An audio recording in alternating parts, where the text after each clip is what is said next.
YouTube, what's up? Yeah. Overpriced Pilot plushie. Showed the wife just playing and she liked it, so he's going to have about 6,000 miles on him whenever we get home. So he's been riding on the dash for a while. Anyway, ain't had a lot to say. Past few weeks, ain't putting no videos up or nothing. Money's going good. Miles are going good. Just getting a little harder to plan. Things are more spread out. Been doing a little more deadheading than people like.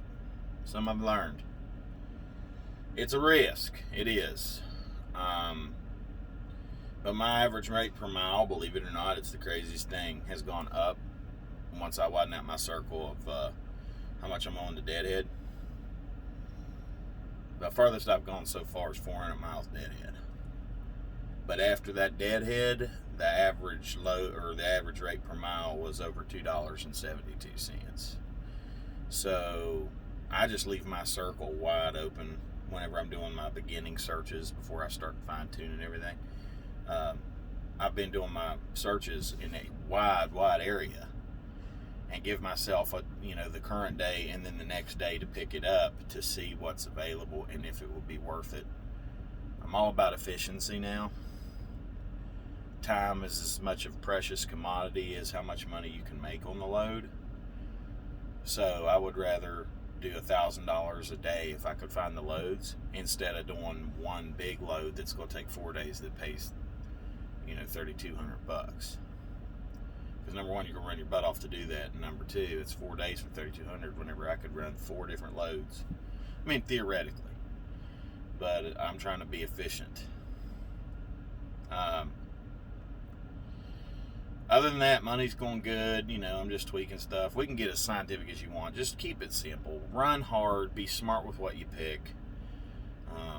I could muddy the waters up just by trying to over-explain what I'm doing to be successful. But, in the grand scheme of things, as a new owner-operator,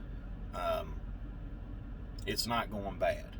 You got a safety net, being able to pick loads off of Schneider's board and having their support.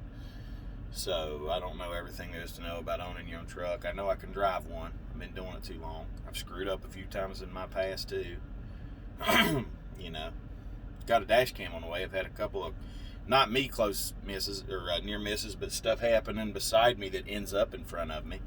Don't get me wrong, it's always going to be scary. It's like a healthy fear to realize that can happen at any time. And of course they'll tell you, well, you was doing this or that, or you shouldn't have been doing this or that, and every accident's preventable, and blah, blah, blah, blah. Depending on circumstances, that's right, but there's circumstances out there where that's not correct. So I got that dash cam, and I did get one. It's called the Falcon Eagle i3, so I'm supposed to be able to have a 2 other cameras that I can either put on the front spot mirrors or on the bottom of these side mirrors, or I don't know, you put them anywhere you want, just make sure it's lined up. But then you got the big front one. So we're going to see how I like it. You get to return them if you don't like them. They're waterproof, the outdoor ones, and then the one in here's not. But we're going to try it. It should be home by the time I get there. Things that make me mad. The 70-hour rule's got to absolutely go. There's no reason for it, in my opinion. Now, of course, it's subjective, but I get the 14 and I get the 11. I think it needs to be a 16 and a 12 if you can handle this sort of thing. I guess that's up to the individual, but I've been in the oil field before, and we play games. You'd be out there working for 12 days straight, not having any more than 5 hours off at a time, but the way it looks, but like here, the 70-hour 8-day deal, there's no reason to have in my opinion nowadays, there's no reason to have a DOT restart. And there probably really should never have been. All it's doing is capping how much you can make off. You have to sleep every day. You have to have so much rest every day. We established that. Why is it helpful? And there's no compelling argument, in my opinion, to me, again, subjective, why being back there and a combination of maybe a little bit of PC time and going there, whatever, there is no compelling reason, in my opinion, to make a guy take 34 hours off while he is still away from home, still in that truck. And if he has a trailer, he's either got to drop it, put the kingpin lock on it, or he's just got to mosey along just a very short distance and not be underload or doing anything for the company when it comes to legality. Then just let him run until he goes home. How is having 34? I mean, other than if you just get bored or tunnel vision. Well, I don't mean tunnel vision like driving, just like it's all you think about is the next work task, whatever. I don't know. I don't like it. It's counterproductive for everybody out here. It makes guys sit in one place too long. It doesn't really help with rest, in my opinion, when it comes to rest. It's forced recreation time. Maybe there's some psychological reason behind it. Maybe you old heads or even you new heads are sitting out there.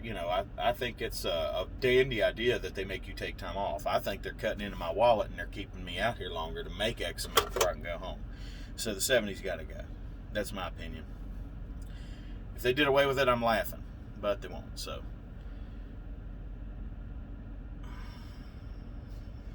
somebody's always calling whenever I'm. Something else makes me mad. Bobtails parking in whole truck spots. And the guys that are bobtailing, they know the struggle whenever they have to pull in somewhere at 12, 1, or 2 in the morning because that's what the load required. And they back their bobtail halfway in, and then there's that too. Everything's happening at once, guys. They back halfway into that parking spot. So here I come, and this ain't an everyday thing. I'm not a new guy who just, run until 1 or 2 in the morning, expect to find a truck spot. I'm tired of hearing that crap. You'll pull in here, and you'll look, oh man, I got false hope. There's going to be a spot right there. I'll just set it up, and as soon as you start passing it, and you start cutting that wheel one side to the other to set up. So Swifty back here idling his butt off. If there's no consequences for your actions in life, I'd start flattening tires. I swear I would. Or popping beads with a big heavy-duty screwdriver. Something. I'd be doing something. But I'm not going to sit there and screw somebody's day up. I just think that that's rude, especially when they know what it's like. And yeah, I know. They got to have somewhere to park too. But why don't they discuss it with another dude who's parking like that, and then they stack them up? Or, park them all in one area. Don't leave them all littered through the whole thing so you can't see them until it's too late. You can park them in the car area. All right? I'm just saying, I don't like it. I think it's stupid, and something needs to be done about it because they don't like it whenever it happens to them either. There's a reason these truck stop stripes are freaking 78 foot, 80 foot long. That's for the whole thing.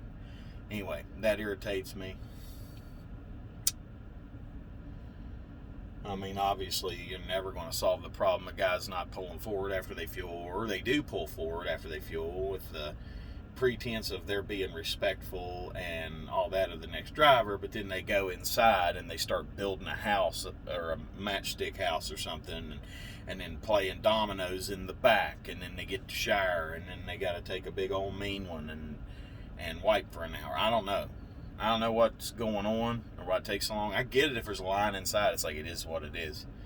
I'm talking about you walk in there and they're just like, can we help you? Immediately, well, where's the dude?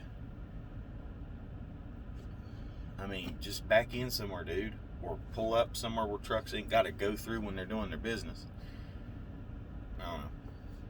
I guess this is just a ranting deal today. But I ain't had much to say because everything's been going, like there's nothing to report other than it's going good. Still talking to 25 to 3K a week, maybe a little more than the 3K on occasion, to the house after all the expenses. Man alive, and nose itching.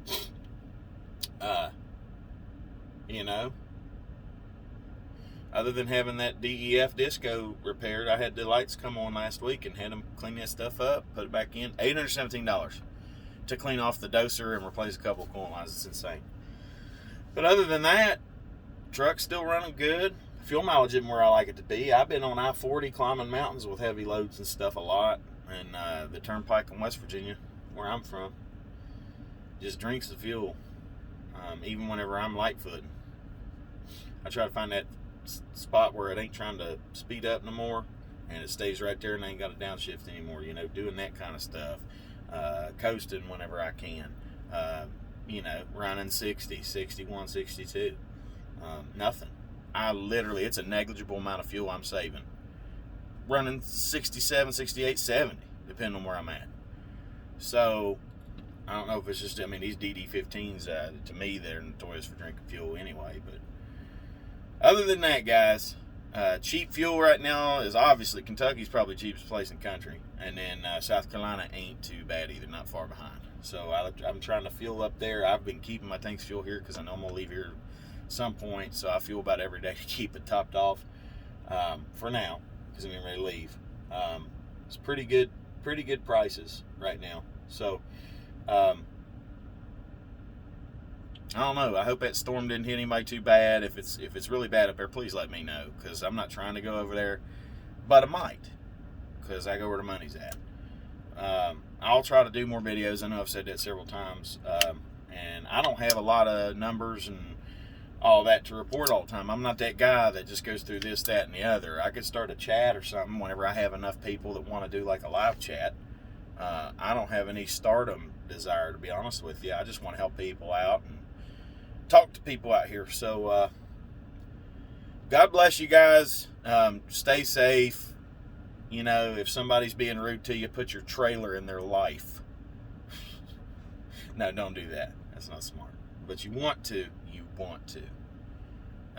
Keep your beautiful used old beat up truck out of the ditch. Get your rest. Watch all these other clowns out here. And the days for somebody who's trying to be independent from government might be soon at hand to be over with. But we're going to strive to the end of the day to not be in that crowd, because we have dignity and respect for each other and for our country. And if you're like me, it all begins with God. So I love all y'all out there. I do, man. You're my people, and I just hope everybody's safe. Keep the dialogue going. You can send me a message or a comment or email. Send me your email, whatever, with a question. I'll get in touch with you. My email is gregmilam@gmail.com, gregmilam@gmail.com. Start talking, man. Start a little network. See how it's going. My buddies out there. We got Mr. Thor. We got Mr. James DeJong. All these other guys. Make Sense Trucking. Smart Trucking Dave. I don't watch all that stuff all the time anymore. Whenever one of y'all posts something, it dings up and I go and check it out. I don't hunt for videos anymore because it's a waste of a day. Now I'm in the thick of it. By the time I got a question about something, I've learned by mistake. But anyway, man, always stay teachable. God bless everybody. I'm going to try to do more videos. We'll see. I'll probably be more ranting than numbers here and there. It's going really good. Don't be scared to try it. If it worst happens, it don't work out, regroup, come up with another plan. Can't squeeze blood from a turnip now. God bless everybody.